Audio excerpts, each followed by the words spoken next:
अस्सलाम वालेकुम, welcome back to my channel. Hope you guys are doing well.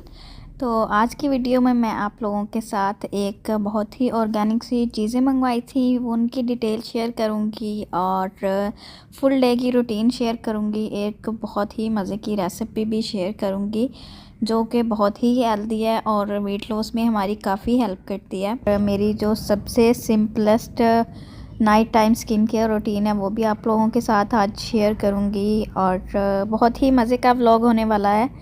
तो अभी मैं नाश्ता बना रही थी, बच्चों को मैंने दे दिया है। सर्दियाँ हैं तो ये मोस्टली बेडरूम में ही खाते हैं। उधर ही हीटर चलाया होता है क्योंकि बच्चे हैं, टिक के तो बैठते नहीं हैं। तो फिर मैं इनको बेडरूम में रखती हूँ। बेडरूम के साथ अटैच एक सिटिंग एरिया है तो उधर ही रहते हैं दोनों रूम्स में। मॉर्निंग में जो हाफ़ फ्राई एग बनाती हूँ ना, उनको मैं फ्लिप नहीं करती, ऐसे ही कुक करती हूँ थोड़ा सा कवर करके। इसी तरह से बच्चे खाते हैं। अगर इनका एग यॉक जो है ना वो कच्चा हो, लाइक शू की तरह निकले, शू करके निकले, they call it shoe yellow egg, तो शू तरह निकले, फिर उसको फ्लिप नहीं करती, वैसे कुक करती हूँ अपने लिए। मैंने दोनों साइड से कुक किया इसको फ्लिप करके और बच्चों को मैंने ऐसे ही दिया था। और यहाँ पर सीजनिंग के लिए मैं हॉट बारबेक्यू सीजनिंग है ये यूज़ कर रही हूँ और थोड़ा सा मैंने नमक डाला था, इससे काफ़ी अच्छा सा टेस्ट आ जाता है। तो बस अभी नाश्ता करेंगे एंड देन अपने दिन की शुरू करूँगी। नाश्ता कर लो तो ऐसे लगता है कि काफ़ी हद तक जो है ना वो दिन की रूटीन ख़त्म हो गई है, काम ख़त्म हो गया है। तो उसके बाद फिर चेंज वगैरह करवाया, बच्चों को खुद किया। तो जब आप एक रूटीन बन जाती है ना, लाइक मॉर्निंग में डेली रेडी होने की रूटीन अगर आप बना लें तो उससे काफ़ी मोटिवेशन मिलती है। मैं पहले ऐसे बिल्कुल नहीं करती थी, रेडी नहीं होती थी, चेंज नहीं करती थी, वही पहने रखने, 2 दिन के बाद चेंज कर लेने। तो काफ़ी डीमोटिवेट होती थी मैं, काफ़ी डिप्रेस्ड रहती थी। और अभी मैंने ये चेंज लेके आई हूँ कि मैं अब ब्रेकफ़ास्ट करती हूँ। कभी कभी ब्रेकफ़ास्ट से पहले भी चेंज कर लेती हूँ, लेकिन ज़्यादातर ब्रेकफ़ास्ट के लिए लेट हो रहे होते हैं तो ब्रेकफ़ास्ट करके फिर मैं लाजमी, मैं बच्चों को भी यही आदत डाल रही हूँ कि आपने रेडी होना है सुबह को। नाश्ते से पहले हो जाए तो ज़्यादा अच्छा है, लेकिन of course I am a mother और बच्चे हैं, फिर सबको देखना तो पॉसिबल कभी होता है कभी नहीं होता। तो लेकिन नाश्ते के बाद लाजमी मैंने इनकी भी स्किन केयर की, इनको चेंज करवाया, साफ़ सुथरे कपड़े पहने, साफ़ सुथरे हो जाते हैं तो बड़ी अच्छा दिन गुजरता है। तो बस उसके बाद ये पार्सल रिसीव हुआ था। ये हमने कुछ ऑर्गेनिक चीज़ें मंगवाई थी जिसमें जो है ये एक छोटी मक्खी का शहद था, ये फुल ओरिजिनल वाली चीज़ें थी। शिलाजीत था, ज़ाफ़रान था और देसी घी गाय का मंगवाया था। कलर से भी दिख रहा होगा येलो कलर का। और इनकी पैकिंग बहुत अच्छी थी और उन्होंने डिस्क्रिप्शन भी दी हुई थी कि इनके क्या क्या फ़ायदे हैं और कैसे यूज़ करना है।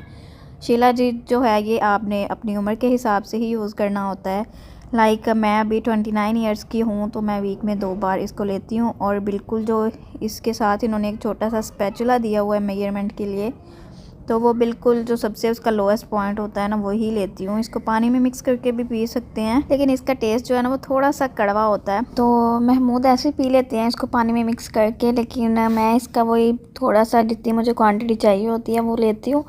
और जैसे हम मेडिसिन खाते हैं बिल्कुल वैसे ही मैं इसको च्यू नहीं करती, जस्ट वैसे ही खा लेती हूँ। और ऊपर से गर्म दूध पी लिया या चाय पी ली तो मुझे फिर खाया जाता है, अदरवाइज़ नहीं खाया जाता। और ये जो इसकी बड़ी पैकिंग है उसका टेस्ट डिफरेंट था और ये जो छोटी पैकिंग है ना इसका टेस्ट डिफरेंट था। ये थोड़ा सा मीठा था और वो थोड़ा सा कड़वा था। अब ये पता नहीं क्यों था, लेकिन दे क्लेम के इनकी जो प्रोडक्ट्स होती हैं वो 100% ओरिजिनल ही होती हैं, या मे भी टेस्ट का रियल में डिफरेंस हो, इसके ऊपर में भी उन्होंने लिखा हो, लेकिन अभी तक मैंने वो चेक नहीं किया। और साथ मैंने ज़ाफ़रान मंगवाया था ये भी काफ़ी चीज़ों में यूज़ हो जाता है और ऐसे भी इसको यूज़ कर सकते हैं। सिंपल आप गर्म दूध में डाल के तो पिला सकते हैं बच्चों को। इसका मैं सिर्फ 1 दाना देती हूँ और डेली नहीं देती, लेकिन महमूद को मैं 5 से 10 दाने दे देती हूँ, डेली भी दे देती हूँ और वो डाइजेस्ट कर लेते हैं। तो वो ये मैं इंशाल्लाह नेक्स्ट वीडियो में शेयर करूँगी किस तरह से मैं इसको यूज़ करती हूँ। और इसका भी, इसकी स्मेल मुझे अच्छी नहीं लगती, लेकिन जब किसी चीज़ में डालते हैं तो फिर ये काफ़ी अच्छा फ्लेवर आता है। और इसका यही है कि एक तो इसकी फ्रेगनेंस होती है, वो कोई भी एसेंस भी मिल जाता है वो भी डाल सकते हैं।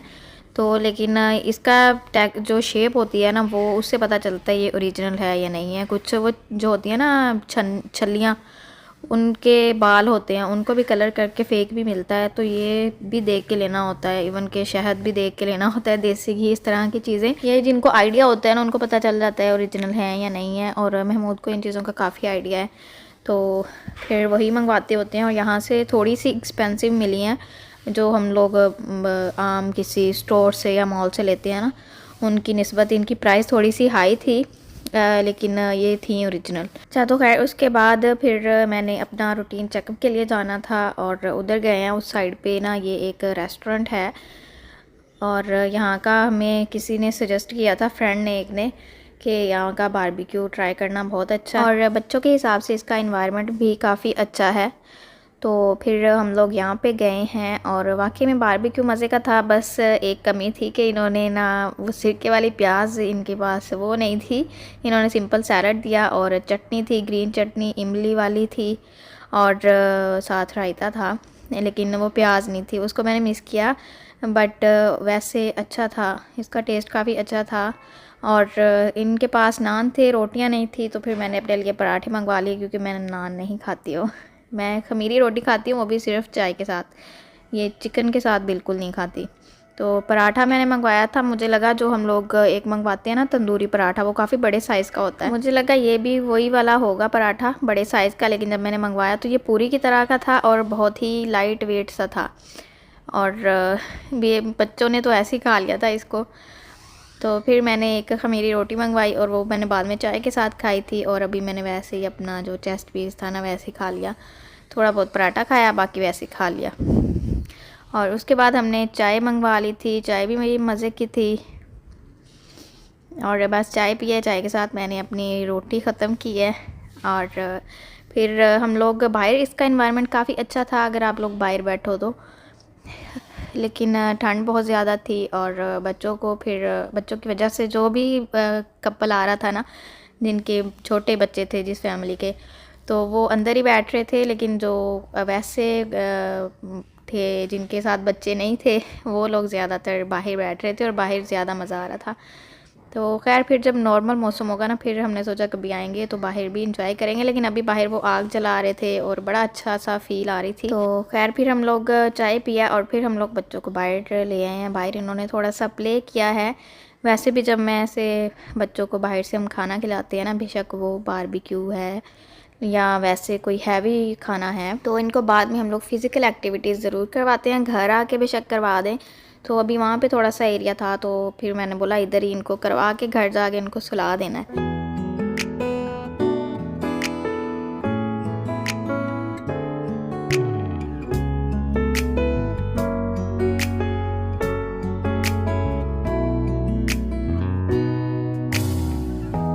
햇살이 너무 좋았어 그냥 모두 좋았어 널 만나서 모든 게 다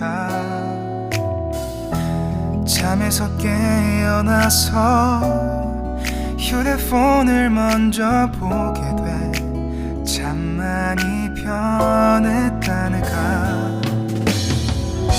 세상에서 제일 행복한 순간 널 만나고 매일 겪게 돼 매일은 감사하죠 그대가 곁에 있어서 언제나 오늘 갓길 기도해요 그대와 함께라는 건 खाने से ज़्यादा हमें यहाँ पे बच्चे जब ऐसे खुश होते हैं, इंजॉय करते हैं, तो ज़्यादा मज़ा आता है। तो इस चीज़ का हमें ज़्यादा मज़ा आ रहा था। और बस फिर हम लोग घर वापस गए हैं। घर जाके मैंने ये गार्लिक दोपहर का छील के रखा हुआ था, आज कुछ बनाना नहीं था, सो मैंने सोचा फिर यही मैं एक रेसिपी बना लेती हूँ। ये मैंने पहले भी बना के रखी हुई थी, और ये पहले मैंने सिर्फ अपने लिए बनाई थी, लेकिन मैंने महमूद को भी ट्राई करवाई तो इनको अच्छी लगी। और इनको फ़ील हुआ कि वाकई इनका पेट पहले इनका काफ़ी सख्त था, तो उससे नरम होना शुरू हो गया था। सो फिर मैंने सोचा अभी ना ज़्यादा क्वांटिटी में बनाती हूँ। और आजकल गार्लिक काफ़ी महंगा हो गया है, और देसी इनको मिला नहीं, तो ये दूसरे वाला लिए हैं। तो चलो मैंने सोचा यही वाला बना लेती हूँ। अभी नया आने वाला था वैसे तो, लेकिन अभी ख़त्म हो गया तो फिर मैंने सोचा इसी का बना लेती हूँ, इसका ट्राई करती हूँ। वैसे भी जो ज़्यादातर लोग हैं वो यही वाला गार्लिक यूज़ करते हैं, फार्मी गार्लिक कहते हैं इसको, पता नहीं फार्मी होता है ये। और देसी का एक अपना होता है देसी, पहले मैंने देसी डाला था, उसको जो है ना पील ऑफ करने में बहुत टाइम लगता है। तो ये तो बहुत जल्दी हो गया था, लेकिन मैं ये दोपहर को करके गई थी और बस आके ना इसको मैंने फिर चॉप किया है। अगर एक एक को लेके चॉप करोगे ना तो वो बहुत टाइम लेता है, तो मैंने इसको रफली चॉप कर लिया था। तो ये कोई 1 मिनट भी नहीं लगा होना इसको। इसके अंदर 2-3 चीज़ें ही जाएंगी, हनी जाएगा एक, तो हनी का वेट भी कर रही थी मैं आ जाए फिर ही मैं ये बनाऊँ।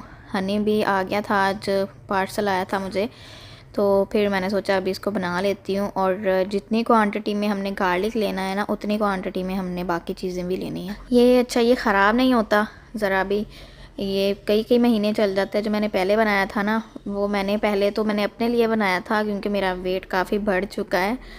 और ये जो पहले बनाया था ना मैंने ये अभी इतना सा बचा है और इसको कोई 2 से 3 महीने हो चुके हैं बनाए हुए को ना।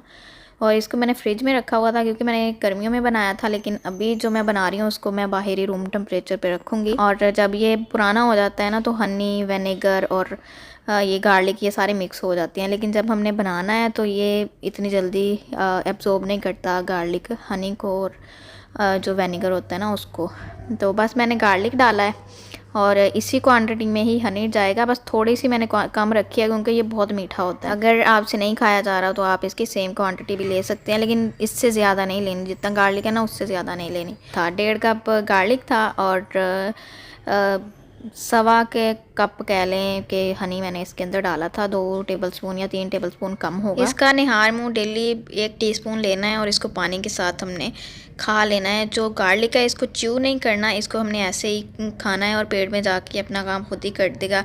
वैसे भी गार्लिक प्रोबायोटिक होता है तो इसका काफ़ी फ़ायदा है। ये हमारी बेली का फ़ैट कम करने में हेल्प करता है, बॉडी को डिटॉक्सिफाई करता है, वेट लूज़ करने में काफ़ी हेल्प करता है। So if you want to lose weight then please try. मैंने जब गार्लिक डाला है ना, अभी गार्लिक नीचे है और आहिस्ता आहिस्ता से ना ये बबल्स बनाएगा और ऊपर आ जाएगा और हनी नीचे चला जाएगा। ये मुझे ना एक मैजिक की तरह लगता है और मुझे इसको देखने में इतना मज़ा आता है ना।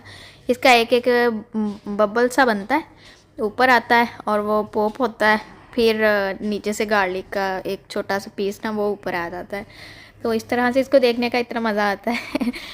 तो खैर जब आ गया था गार्लिक ऊपर आ गया था ना, फिर मैंने इसके अंदर विनेगर डाला। विनेगर मैंने सेम क्वांटिटी में डाला है, एप्पल साइडर विनेगर डाला है, वाइट विनेगर नहीं डालना। मैंने उसी बाउल में जिसमें हनी डाला था ना उसी में डाल के जो हनी उसके अंदर रह गया था ना उसको भी मिक्स किया और डाल दिया है। और ये भी आहिस्ता आहिस्ता नीचे चला जाएगा और गार्लिक ऊपर आ जाएगा। और इसको हमने फर्मेंट करना है, ऐसे नहीं यूज़ करना।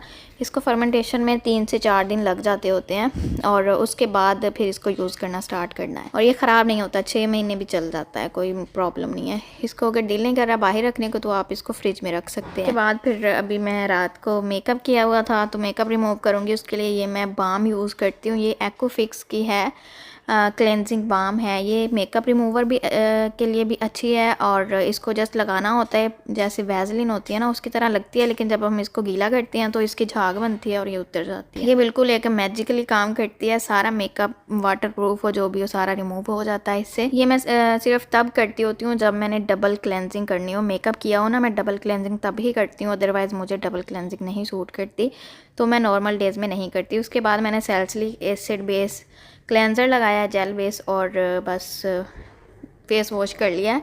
और फिर मैंने फेस से जब फुल ड्राई नहीं होता, थोड़ा सा डैम्प होता है फेस, तब मैंने हाइलुरोनिक एसिड लगाया है। अभी मैंने अपनी स्किन केयर सारी अरेंज करने वाली है, बैग्स में डाल के रखनी है, तो अभी ऐसे ही पड़ी हुई है। और ये मैं हाइलुरोनिक एसिड लगाऊंगी, सिर्फ इसके मैं 2 ड्रॉप्स डालती होती हूँ। और अभी मैं वीडियो बना रही थी और मेरा शीशा भी टूट गया है, अब ये भी और लेके आऊँगी। उसके बाद मेरे 1-2 पिंपल बने हुए थे फेस पे, उसके ऊपर मैंने ये जेल लगाई है, एंटीबायोटिक है ये, बेसिकली क्लिंडामाइसिन है इसके अंदर। और ये लगा के तो मैंने सिंपल मॉइस्चराइज़र लगा ली। ये मेरी सिंपलेस्ट जो है ना स्किन केयर रूटीन वो वाली है। मैं हर रात में चेंज करती हूँ, नाइट टाइम में कभी मैं ट्रेटनॉइल लगा ली, कभी एक्सफोलिएट कर लिया फेस को, कभी जस्ट मैंने लाइक होता है ना हमारी स्किन सेंसिटिव हुई होती है तो उसको जस्ट काम करने के लिए लगा लेती हूँ। तो वो मैं आपके साथ टाइम टू टाइम शेयर करूँगी। और अभी बस मैंने ये सिंपल सी किया है, हाइलुरोनिक एसिड लगाया है, देन 1-2 एक्ने एक्टिव थे उसके ऊपर लगाई है एंटीबायोटिक और फिर मॉइस्चराइज़र लगा लिया और साथ मैंने लिप बाम लगा लिया। लिप बाम भी कोई भी यूज़ की जा सकती है। सबसे जो मुझे अच्छी लगती है ना वो पेट्रोलियम जेली है, बहुत सस्ती है और अच्छी है, इफ़ेक्टिव है। तो लेकिन मैंने शौकिया ली हुई हैं 1-2 ट्यूब्स। दे क्लेम के ये लिप लाइट करती हैं बट ये नहीं करती। उसके बाद ये हाथों की केयर भी बहुत ज़रूरी होती है, तो मैं जस्ट सिंपल एक मॉइस्चराइज़र लगा लिया। ये बेसिकली नेक्स्ट 10 का है, तो मैंने एक छोटे से बॉक्स में डाल के रखा हुआ है। ईजी टू कैरी होता है, यूज़ करना भी ईजी होता है। तो बस इसको छोटी सी मैंने ये डिब्बी में, ये भी मॉइस्चराइज़र की ही थी, इसमें डाल के रखा हुआ है। तो जी ये कुछ इस तरह का हो गया है। अभी एप्पल साइडर विनेगर जो है और हनी है वो नीचे आ गया है, गार्लिक ऊपर चला गया है। तो बस ये थी आज की video. Hope you guys like this video अच्छी लगी हो तो लाइक करें, सब्सक्राइब करें और अपनी सजेशंस भी दिया करें, दुआओं में याद रखें और अल्लाह हाफिज़।